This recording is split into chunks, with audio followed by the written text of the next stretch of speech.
Disclaimer muna bago tayo mag-start. Hindi ko ginawa itong video na ito para magpatama. Kasi ginawa ko ito para magpaalala. Magpaalala sa panganib na dala ng Single story. o yung tinatawag natin na one-sided story. Familiar naman siguro kayo, di ba?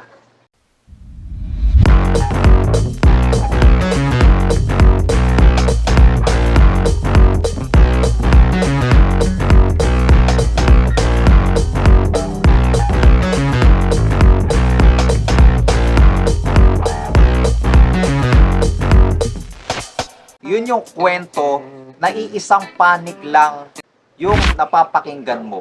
And the worst, yung taong yon kinukwento ng kaibigan mo, napapasama pa nang hindi naririnig yung kwento sa side niya.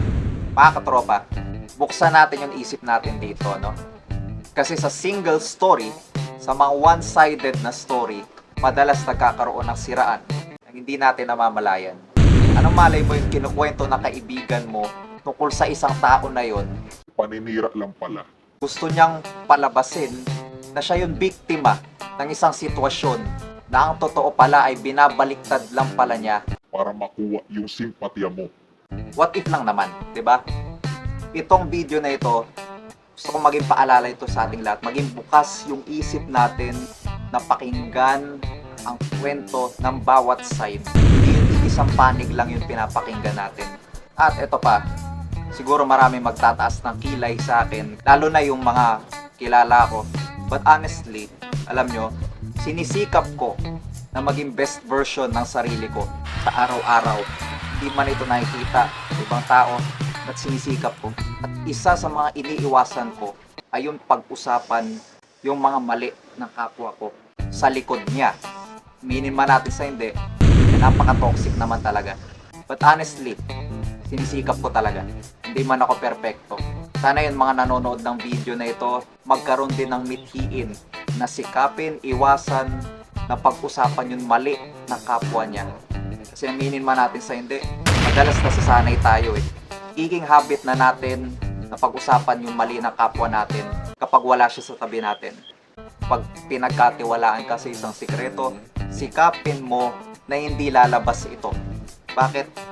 Napakalaga ng kredibilidad natin. Be careful, mga katropa, mga taong victim. Nako, nagkalat yan. Kailangan pag makikinig ka ng kwento na magkabilang panig, analyze mo. hindi ito para piliin kung sino yung kakampihan mo. Pag may kaibigan sa'yo nagkukwento, sinisiraan niya yung isang tao, pakinggan mo lang. Huwag mong i-entertain na parang, Oo nga, ganyan siya. Oo nga. Oo, ang sama-sama nga niya. huwag ganon, tropa. Summarize this video, di man tayo perfecto, pero sikapin natin, maiwasang gawin gaya ng pambabackstab. Di man ako perfecto, sinisikap ko. Hindi na magawa yun. I hope marami kayong natutunan. We spread love, we make history. Ito ay paalala lang sa ating lahat. Maging totoo tayo. Harap pa natin yung tao o hindi. Before I end this video, kanina pumunta ako sa San Lorenzo sa May Molino 7 at binati ako nung isa sa mga bago kong subscribers. Shoutout sa inyo, Sir Angelo, to the top. Well, doon ako dati nakatira sa May San Lorenzo Molino 7. Napanood nila yung mga nakaraang vlog ko, lalo na yung plataforma na gustuhan nila. Ano man yung skills natin ay patuloy tayong lumago.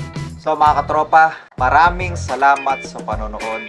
And kung matatandaan ninyo, ilan sa mga dahilan kung bakit nag-start ako ng vlogging, gusto ko ma-express yung sarili ko. So mga katropa, thank you for watching this video. Hanggang sa muli, ingat po kayo palagi. Bye-bye! Okay, pahabol lang. Congratulations nga pala sa lahat ng nanalo sa Barangay and Sangguniang Kabataan Elections 2023 kay Kap Tony Blanquera, Kagawad Denzel Alvarez. Congratulations po sa inyong lahat.